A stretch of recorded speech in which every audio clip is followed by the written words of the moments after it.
दोस्तों, ऐसे हजारों हजारों लाखों किसान हैं। एक किसान के दो बेटे हैं। एक बेटा भाई साहब आपको देश के बॉर्डर पे मिलेगा और दूसरा बेटा आज आपको दिल्ली के बॉर्डर पे मिलेगा।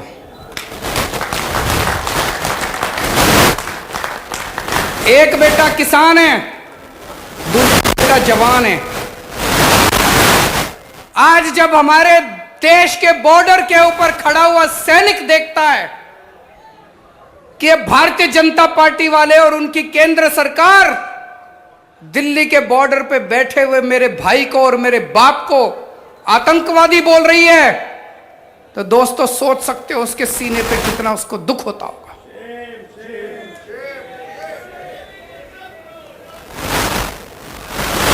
दोस्तों, हमने शुरू से कंधे से कंधा मिला के इस आंदोलन में हिस्सा लिया है।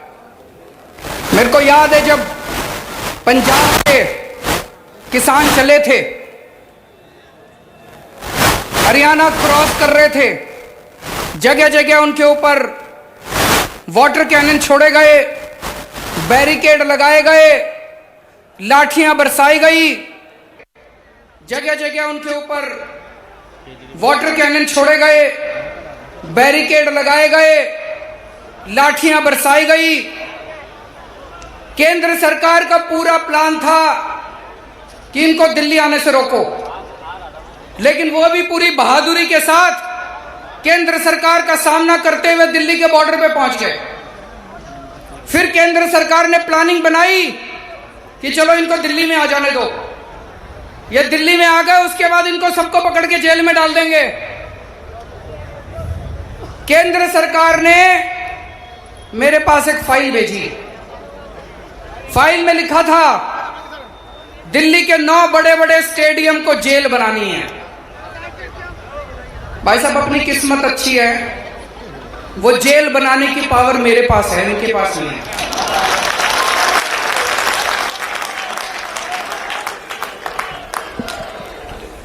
इनको फाइल मेरे पास भेजनी पड़ी, तो इन्होंने फाइल मेरे पास भेजी और उसके भाई साहब जितने फोन पे फोन आने लगे कि फाइल क्लियर कर दो। पहले प्यार से बोले, फिर धमकी भी दी इन्होंने। हमने फाइल क्लियर नहीं की भाई साहब, इनको जेल नहीं बनाने दिए स्टेडियम।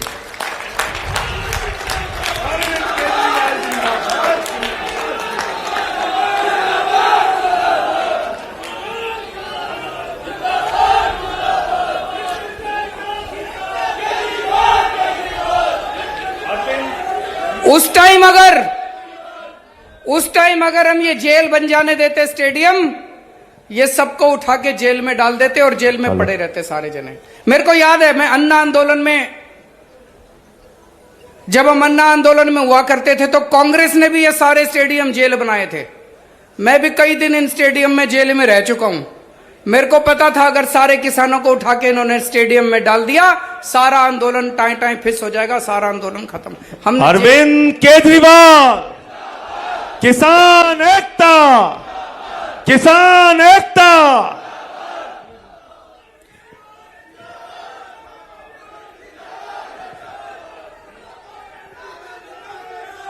किसान एकता, जय जवान, जय जवान। अरविंद केजरीवाल, अरविंद केजरीवाल।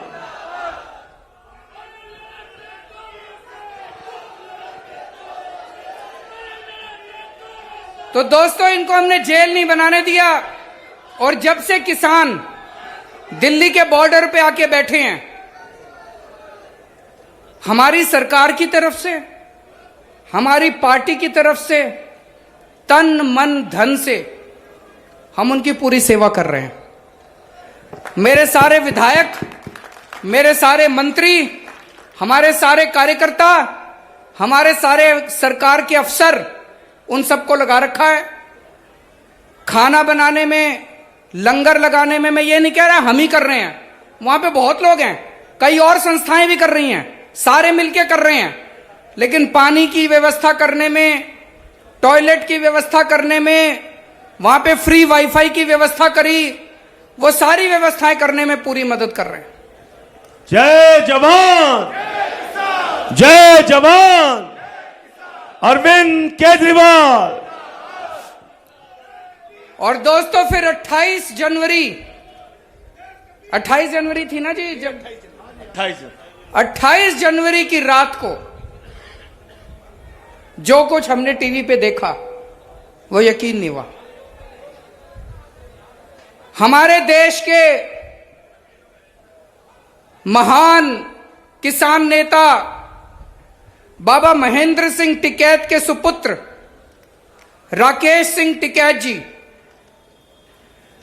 पिछले कितने दिनों से वो गाजीपुर बॉर्डर के ऊपर, दिल्ली के बॉर्डर के ऊपर अपने लिए नहीं कर रहे थे। उनको क्या जरूरत है, भगवान का दिया उनके पास सब कुछ है। वो किसानों के लिए इतने दिनों से अपना शरीर ताप रहे थे, इतना शरीर गला रहे थे, और सरकार ने अपनी पुलिस भेज के, अपने गुंडे भेज के उनके साथ जो व्यवहार किया, उनकी आंखों से आंसू आ गए, वो भावुक हो गए। भाई साहब ये नहीं देखा गया हमसे, ये नहीं देखा गया। मैंने पहले संजय सिंह को बोला, संजय सिंह के ने उनको फोन किया, फिर संजय सिंह जी ने मेरी उनसे बात कराई। मैंने राकेश सिंह जी को एक ही बात बोली, मैंने कहा जी आप बिल्कुल चिंता मत करो, आप ये बताओ आपको क्या चाहिए, हम हैं आपके साथ। जय जवान, जय जवान, अरविंद केजरीवाल, किसान एकता। उन्होंने कहा पानी का इंतजाम करा दो, टॉयलेट का इंतजाम करा दो। हमारे तुरंत विधायकों ने वहां पे पहुंच के रातों रात पानी का, टॉयलेट का, जो जो चीजें उन्होंने कही उन्होंने इंतजाम करा। और हमने कहा आप बिल्कुल चिंता मत करो, आप डटे रहो, हम आपके पूरी तरह से साथ हैं, हिम्मत मत हारो, बस सारा देश के किसान आपकी तरफ देख रहे हैं। दोस्तों ये बीजेपी वाले घूम घूम के कह रहे हैं, केंद्र सरकार के मंत्री घूम घूम के कह रहे हैं, ये कह रहे हैं एमएसपी है, एमएसपी था, एमएसपी रहेगा, कह रहे हैं ना, चारों तरफ टीवी में रोज सुनते हैं जी। भाई साहब उत्तर प्रदेश के आज इतने किसान आए हुए हैं, पश्चिमी यूपी के, और इतने बड़े बड़े नेता आए हुए हैं। मैं पूछना चाहता हूं उत्तर प्रदेश की एक मंडी बता दो जहां पे एमएसपी पे नहीं मिली, एक मंडी बता दो जी भाई साहब। कहीं नहीं मिली। भाई साहब इतने किसान हैं, जरा हाथ उठा के बता दो सब लोग, बता देना एक मंडी।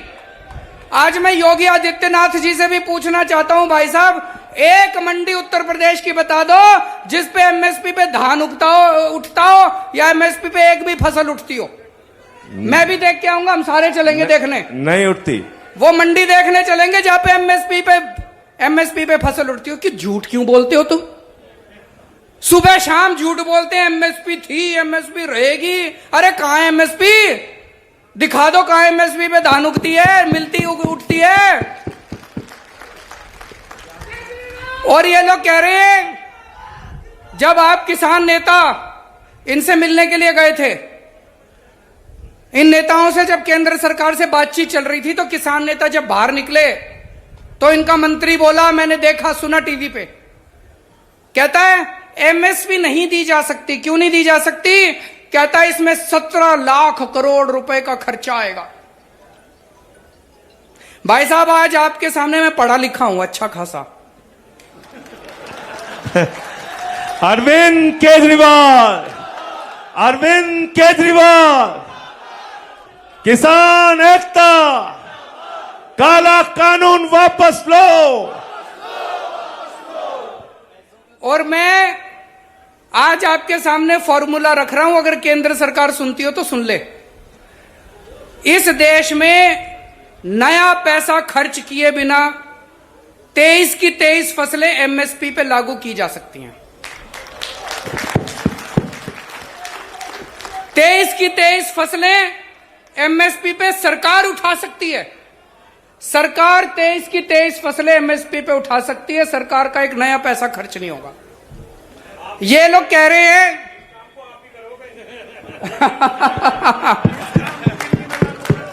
कुलदीप जी कह रहे हैं केजरीवाल जी इस काम को करेंगे। जोरदार तालियां बजा दीजिए पीछे तक खड़े होकर जो समर्थन करते हैं इस बात का, पीछे तक बहुत बढ़िया। ये माइक दे दो, माइक दे दो।